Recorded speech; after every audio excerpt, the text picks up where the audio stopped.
Hello, Year 12, and welcome back to our remote learning session 11. And we are completing that exam task. We're revising procedural practice. So how do we apply what we know to an exam task? Okay, we're still under the umbrella of social diversity, which is that first topic that we've been revising. And I'm really thankful that you guys have been tuning in and hopefully using this as a really valuable time of revision. But we are now looking for that outcome. We are looking for you to be able to submit to me a complete essay, all right, that follows each key section. So in previous lessons, we have done graphological features. We have looked at the opening section. So today, because my expectation is you're becoming increasingly independent and confident in this process, we're going to look at the two elements, the presentation of views and the closing sentence section. My job today is just going to be to direct some of your thoughts and attention to particular things, but I'm really hoping that now you're going to have that confidence to apply this process more independently. The last lesson this week will not be led by me in any way other than to give you the time, the lesson time to complete your essay as a final draft. Okay, so we've already written about graphological features. Headlines stand first. We've analysed the opening section. And today we're going to look at presentation of views 1 to 3 and the closing sentence and section. Now, when we talk about presentations of views, that little number 1 to 3, this is really something that over time and through practice, you will discern for yourself your speed of writing, but also your level of understanding, whether you would do one middle section, so one paragraph on presentation of views, 2 or 3. So your ability to do this middle section where you do an analysis of the presentation of views across the article is really going to be reflective of your ability to respond under time conditions. Now, I'm always transparent with you. Obviously, we have to get a really fine balance here. It is better to demonstrate a really in-depth analysis and understanding of 1 to 2 views rather than try and rush through 3. Similarly, if you only talk about one view and it still stays at a very superficial level, that's how the grade boundary comes into play. So we could argue that for the safe C, we want an essay that's analysed the graphological features, the opening section, one presentation of views at least, and the closing section. Okay, so the ability to write in this moment about the presentation of views, potentially up to 3 of them, is really how we get our A grade students, how we separate our grade boundaries out under exam conditions. Now, in the presentation of views, there are also things that we can draw attention to in future essay structures. But what we're really saying here is, can I find 1 to 3 moments from across the article that enables me to talk about the views of the writer and the views of other people potentially that they are presenting to us. So what other perspectives, opinions, thoughts and feelings can I track through the whole article of the writer? Okay, now it's still really under that anchor question though of how do we know what A and B are thinking and feeling about attitude towards accents? So A and B are our 2 writers. What do we know they are thinking and feeling about the attitudes towards accents? Can I find 1, 2 or 3 other moments from across each article that support that? So although we've got 3 here, I'm going to talk in depth about 1 with you, but then I'm going to say that as you work more independently, you might look at the other 2 to extend your response, okay? So this is where we are getting that discerning moment of beginning a bit more autonomy, a bit more independence. So what have I got here? I have got 3 sentences, sections from across the Chilu article that present views towards accents. Okay, so the first level then is if we look at the yellow, it says, can I identify and interpret a perspective? So can I read this whole article by Chilu and can I pick out 1 to 3 perspectives, points of view, opinions, thoughts and feelings that I can analyse? Okay, so if we look at these 3 examples, we've got this ingrained linguistic prejudice has led to studies showing that people consistently rate those with standard accents or prestige accents as being more competent, intelligent, effective communicators, and better suited to high-status professional jobs.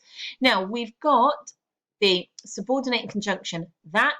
This is in it. Then we've got the full stop at the end. There's only 1 full stop within it, so we're looking at a complete complex sentence. It begins with the determiner this, so it's a declarative complex sentence. Okay, but actually that's getting us thinking about the labeling, but what actually is the attitude within it? And we can actually work out the attitude by just zooming in on this yellow phrase, ingrained linguistic prejudice. Okay, now we talked the other day that prejudice is an abstract noun. So what precedes it then? These are our modifiers, these are our adjectives, ingrained linguistic prejudice. Okay, so we could talk about this being an expanded noun phrase. We could talk about this lovely choice of the pre-modifier ingrained, because that suggests that the prejudice is ingrained, which means it's infused into people. It's so much a part of the way they think, it's really hard to undo it. So what is Chilu's attitude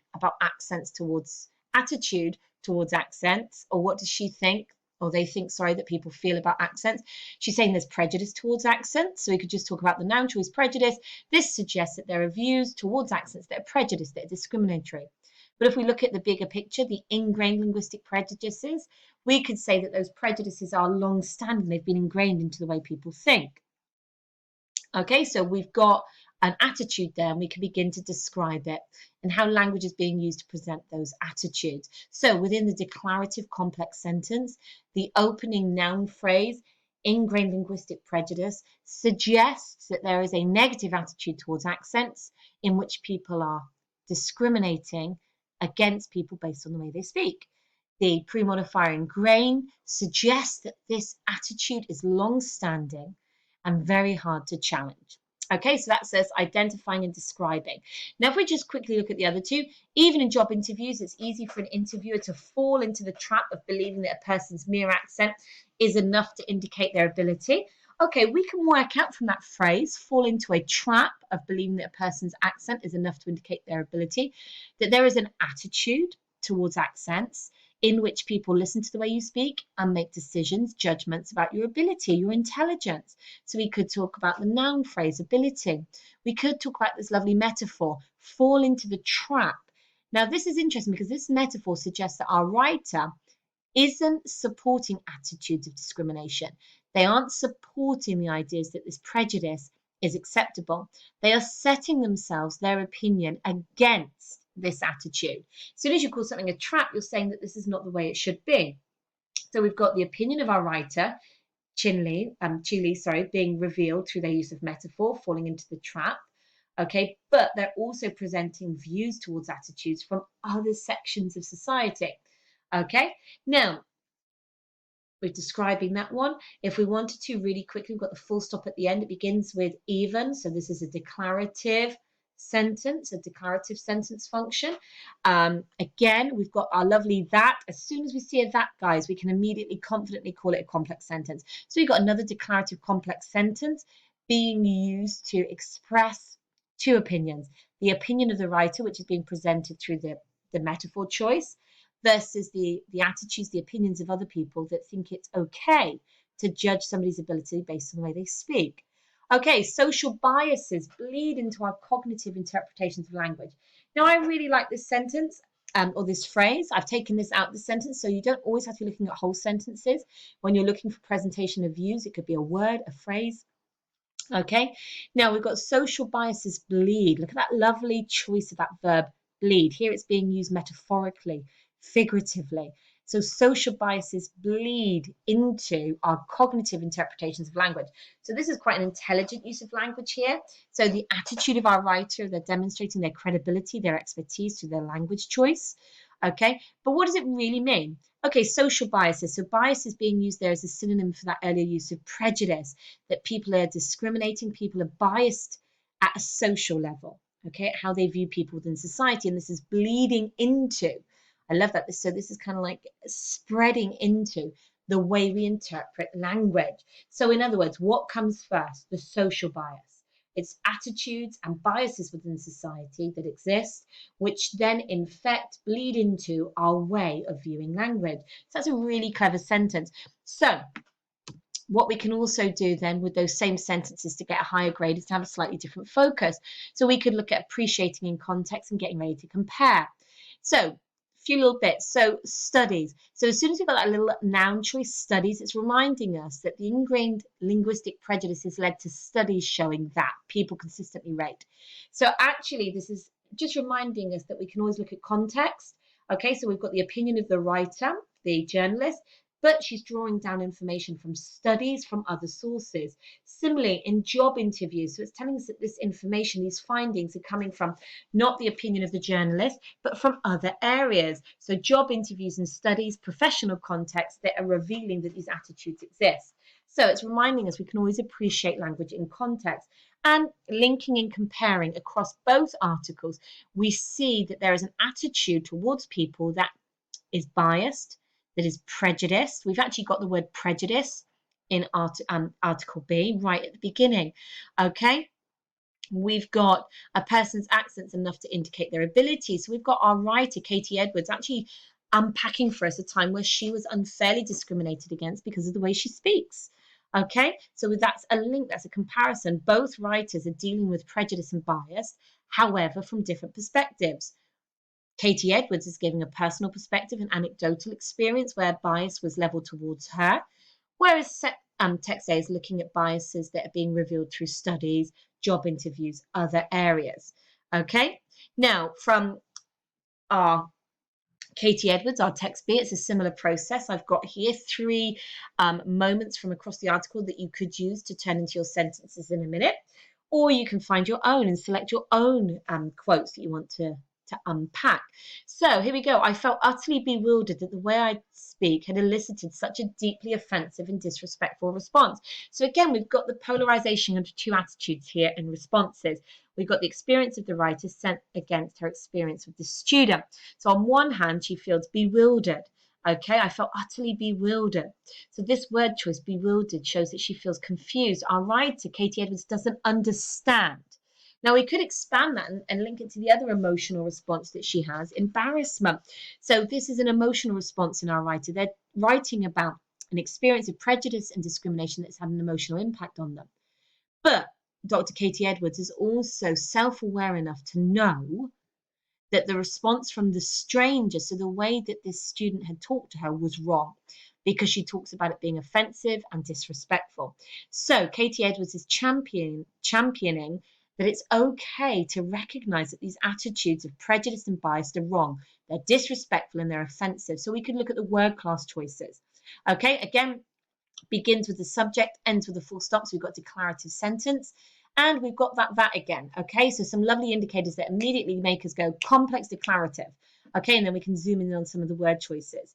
We can't be taken seriously and have working class regional accents at the same time.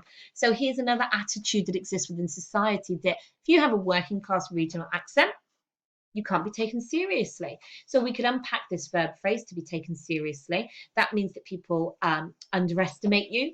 People don't value your academic contribution. They don't value your intelligence. And that links back, okay, to what we've just seen, that in job interviews, people are being unfairly discriminated against, that their ability is being judged. So we've got that lovely link in comparison. I'm a little bit ahead of myself.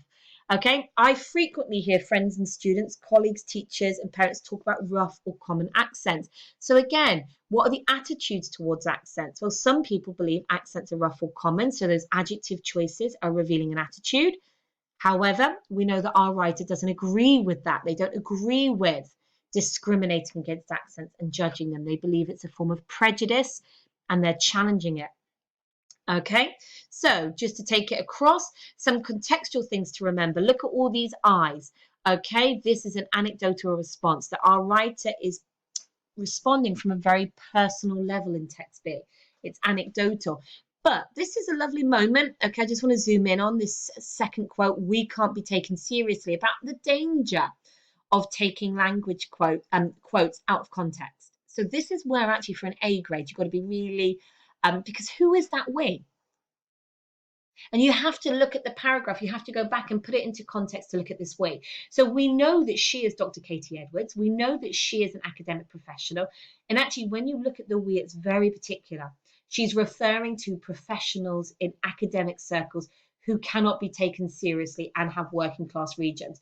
So in a way, she's zooming in on a very particular sector in society, whereas text A is looking at people in job interviews, in academic circles, in schools. So it has a broader range, okay?